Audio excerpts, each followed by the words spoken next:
Thank you for joining us. Finding God in the world of video games, and today we're doing a recap / reaction video to the finale of Loki. And I will tell you that, as should be implied, but maybe it's not fully implied, this is going to be a spoiler heavy. If you have not watched the finale, kind of need to. If you're gonna, yeah, you're not gonna understand anything. Well, you're not going to understand anything after you watch it. But that's that. But spoiler alert here before we get into that. If you haven't watched it, please do so before watching this video. We don't want to spoil anything for you unless you really, really want us to, and you ask nicely and you say please. Oh, you said please. Okay, well then we're going to go ahead and spoil it for you now. So that's the last spoiler. Let's get into this. So, final episode. We didn't do any recaps for any of the rest of it because I kind of wanted to wait and see how it all played out. Yeah, I feel like this is just obviously kind of like the other Marvel shows where it's just kind of one really long movie in a sense. lot of ways. But this one did feel very broken up tonally. Each individual episode kind of felt like it had an arc that I don't know if when we watch them all in a row, it's going to feel as cohesive.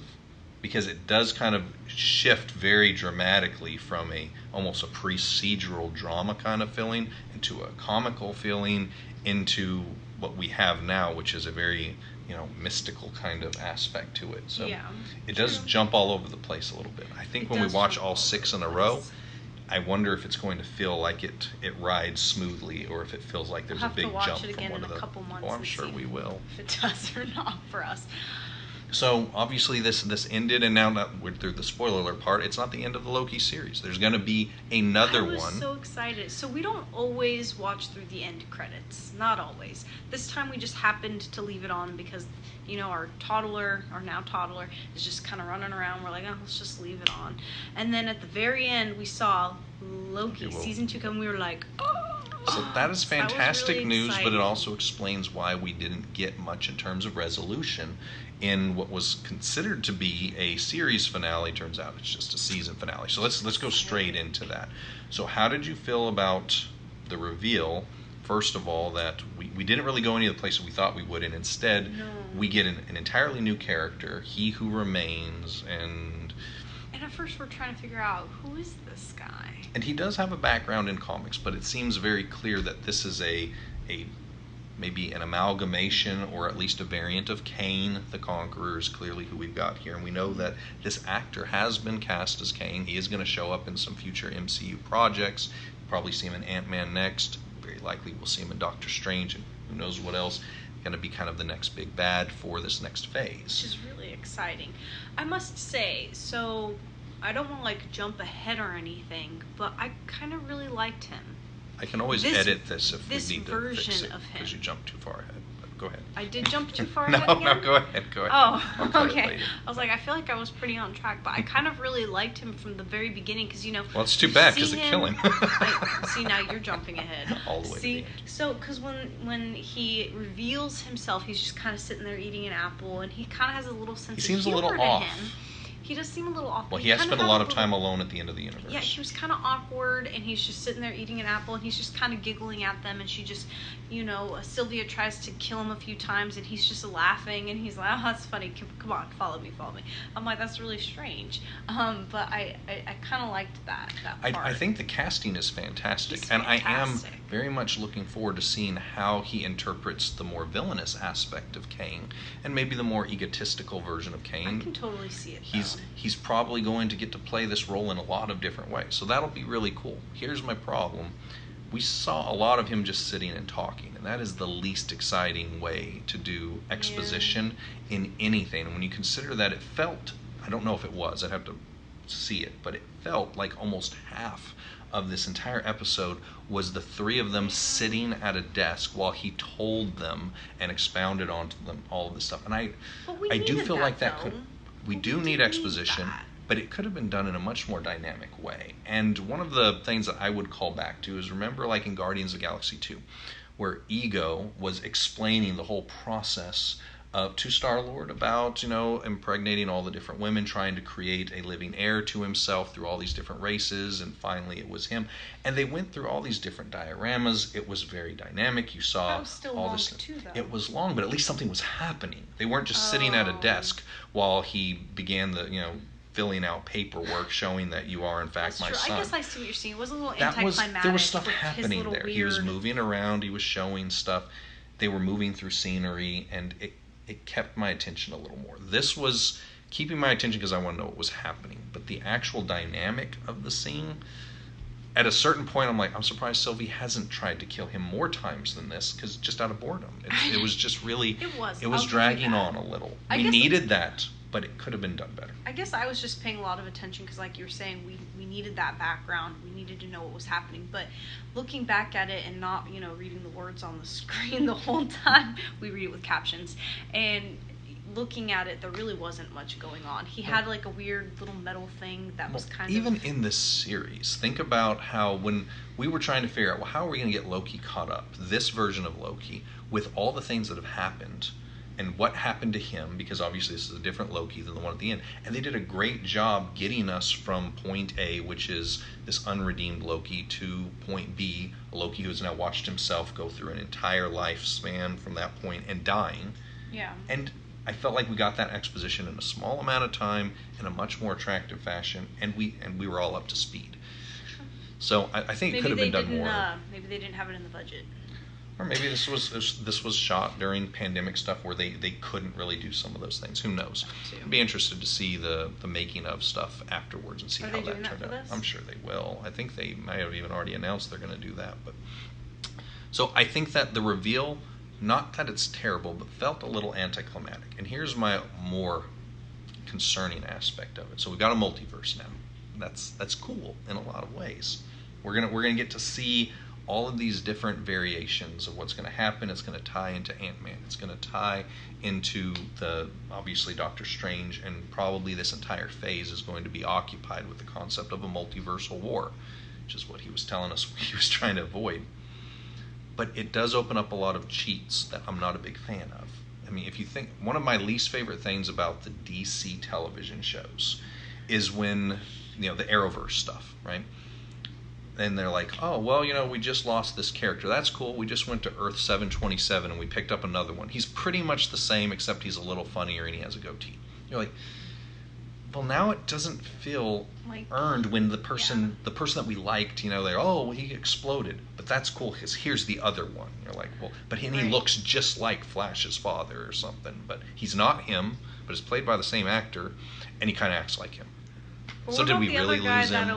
That literally dies every season. Yes, he does every season, comes back as an entirely different version. And he's already back again. What's his name? Yeah, he keeps coming back every single time in The Flash. And I don't know that they would do this. I think Kevin Feige and with Marvel, and of course, clearly the people that are making these movies have done a great job making sure that the stakes are raised suitably high. But he's not going to make these forever.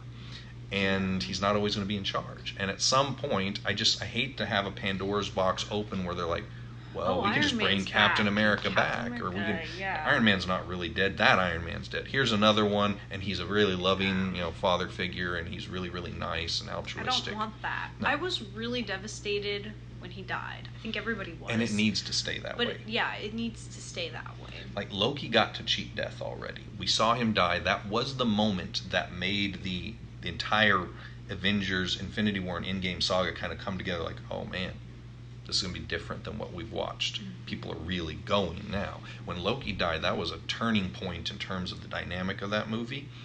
Him coming back is already a cheat. But it was exciting, and it was called for. As long as it happens once, but it can't happen 100 different times. We're like, well, here's evil Captain America.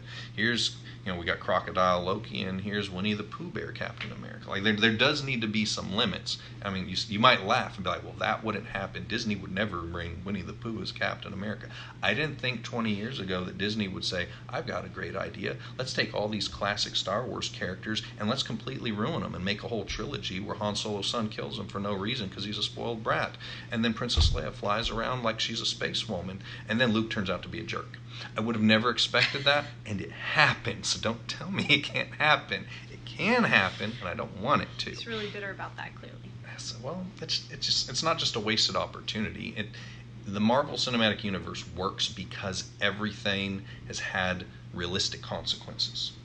And with the multiverse now, you kind of run the risk of removing that, because now there's an infinite number of Iron Men and Captain Americas and Iron Women, and you can have, Captain Peggy Carter instead of Captain America. There's a lot of ways you can go, and not all of them are going to be good. And they're not all going to make sense. So I'm glad that it's here. I hope it stays contained and it goes to a very finite ending. If it doesn't and it just explodes into, all right, well, here's WandaVision where, Wanda's the robot. No, I don't want that. I don't think anybody wants that. But it could happen. Don't pretend Disney won't think about it. So that's the Kane part. Now, how do you feel about the way that they ended with Sylvie and Loki? That was a tough one for me, because as it was all going down, I didn't know what was happening. I didn't know who to believe. I didn't know if I should trust Loki. I don't even know if we could trust Kane, truly. I didn't know if I should have trusted Kane. I couldn't tell. I was like asking him, I was like, how do you not know that he's just manipulating them, though, and he's really the bad one? And, like, we don't know, Like, Sure. Should we kill him? Is he just bluffing? Why would he bring them there just for them to take over? That doesn't really make a lot of sense. But then before that, offer them to live their life the way they want. It just was all really bizarre, and I didn't know what to believe, what to think. But I legitimately thought that Loki was going to end up killing Sylvie for a second. I was like, oh, snacks. I thought it was going to go the other way. Or the other way around. I thought they were legitimately going to kill each other. But when she just zapped him back into wherever, because, when she zapped TVA, him, obviously back to the TVA, we find out later, I was shocked that she did that instead of killed him. But you could tell on Loki's face, he was devastated, and he was really heartbroken, and I almost feel like that's worse. I think this was the way it had to end, because Loki has, and we had talked about this before, Loki has at least enough maturity, because he did have a different experience than Sylvie did. You gotta remember, Loki was taken as an adult. She was taken as a child. And he wasn't just an adult, he's been alive for a very, very long time. And she was a child, a immature child, who has not yet even had the opportunity for the most basic of understanding the way that, interrelationship things work. She's had to develop in her entire life in the test tube of cataclysm after cataclysm and Very all these true. horrible events. Very true. She has no reason to do anything other than let the world burn. And I can't blame her for that. She has no reason to care about the end game. It was always, I have to do this. It's the only thing that makes everything that I'm doing right. And when she kills him, it was hard to see, but it also felt like the only true ending that could happen there. She can't suddenly also say, but well, now what? She didn't think that far ahead. The person that she should have been after all along was the person Renslayer. who took her. But she got her and realized she didn't have enough answers. It wouldn't have been a satisfactory It's not even ending. about answers. It's about getting revenge on the person who took you. And she was obviously clearly the person that took it all from her. If I'm Sylvie, I don't care about who's in charge. I care about who did this to me, why did you do this to me, and then kill them. I think she needs it to mean something, because she never did find out her Nexus event. We still don't know what she did that's right. that triggered the reason why he did this in the first place. Now we'll never find out, because she killed him before. That would have been a question she should have asked. We're going to have exposition, be like, what could I have done at such a tender age? I was just playing with toys. Female? I don't know. Maybe it's the only female variant we saw of Loki, but it feels like Then there should why have been. wait Well, then he until should have she's done that it when she old? was an Yeah, I infant was and about the to lowest say. risk. I don't know. So, I just remember her playing with the ship or something. A lot of unanswered questions that we didn't get in the Sylvie and Loki relationship part. Now, my big question. So, as just a season finale, does it work for you? I think so. Why? I think it works even if it wasn't a season finale, even if it was just a series finale. I think it could go both ways, because if you had ended it as a series, that transitions you into possibly the Doctor Strange movie that's going to be coming out, and a couple of other things that hopefully they'll answer those questions that we're having, like what next, what's going on with the TVA, what's going on with Kane, what's going on with Sylvie, and then, but now I honestly, I was so stunned when I found out it was a series, because I don't know where you go in the series after all the movies. Because if the movies answer all of our questions from the cliffhanger, but then if Kane is supposed to show up, in Ant-Man He will. or Doctor Strange, you have to answer some questions of some Maybe sorts. You know what I'm saying? So, I mean, maybe they'll wait to answer questions in terms of Loki and Sylvie. Well, maybe they will I'm not solve sure. the Kane conundrum, but when we get to Loki season 2, it'll be about something else. My theory, and this is just my theory, is Kane is going to end up in service to a much larger piece. I think the next major villain has to be, at some point, you got to bring Galactus into the equation. This guy literally eats planets. That's kind of his thing. And you just gave him an endless buffet of planets, making for a much more powerful and potent version of Galactus than would have existed otherwise. Because it's more exciting than eating one universe, eating a multiverse. So I think this is probably going to end up compelling Galactus to come along. I think Kane is going to inadvertently have opened up the Pandora's box that makes Galactus come to this area and start doing what he does best. So that is my theory. Anyway, my conspiracy theory is eventually this is going to bring us Galactus in cinematic form. But here's my diverging opinion on this. My concern with this, as far as it being a finale, is up until this point, this story has been about Loki and Sylvie and their dynamic. And in the WandaVision limited series, we saw Wanda and Vision's relationship reach a point where it eventually resolved itself of its own means, and it made sense, and we were very satisfied with the ending as it was. And it had a little stinger at the end. But it felt like a very cohesive beginning, middle, and end. We had a true story arc, and it resolved itself. Falcon and Winter Soldier, exact same thing. We had, obviously 2 broken characters at the beginning. At the end, we've got a new Captain America. We have a kind of fixed Winter Soldier. And there's a story arc there that, yes, it can tie into future stuff, but it's one cohesive story. Right. In this story, we had no resolution. But those were also both limited series. They were, but we thought this was too. And that's why I'm looking at this from just a single season piece. My challenge with it is it didn't really serve the Loki story in the end. It was clearly designed to introduce Kane, not to serve as anything more than a launching point for that. And on that, I'm slightly disappointed, because it feels like we have 5 episodes that were designed to introduce Kane in the 6th episode, instead of what I think could have been 5 episodes that led into Sylvie and Loki truly getting into what makes the 2 of them different. That could have been the exposition where Sylvie says, I can't be like you. Maybe you can change. I can't change. I haven't experienced what you've experienced. I didn't get to. He stole it from me. That's why I have to kill him. I can't be what you are yet because he stole all that from me. And I think it could have been much more personally driven. It just felt a little anticlimactic when she was just like, stab. And then it was done. It didn't feel personal. It should have been intensely personal. She should have said, you robbed my childhood. You robbed my life. You ruined my life. Yeah, she just kind of went there and she just killed kind of stabbed him. Maybe because she thought he would disappear again. again. It was really anticlimactic, but for sure. The story should have been about Sylvie, Loki, and in the end, the 2 big themes was, can a Loki change? Clearly we saw, if he wants to, if she wants to, if they want to, they can. We saw that with classic Loki. I feel like Crocodile Loki, we really didn't get any true growth from him. But for the rest of it, we did get to see change. She's still kind of stagnated, but she did change. She did improve. She trusted one person, because you have to be able to trust someone in order to betray them the way that she did. So there was growth there. So we answered that question. I also think that Kane really made he did do a good job of saying, hey, here's the devil's deal. You can go with the devil you know, or you can open up the million devils you don't know. I'm just presenting to you this makes the most sense. And I think that story that was briefly put in there, where it's free will versus determinism, that was the essence of the story. What is better? Free will that can go anywhere and honestly can go the wrong way. Determinism, where everything is predetermined, you have no choice but to play along, but it's done for your protection. Where do you fall along with that? Clearly Loki, the god of chaos and mischief, probably going to want to play the other way. She's the true Loki in this. Yeah. He kind of grew and became something better.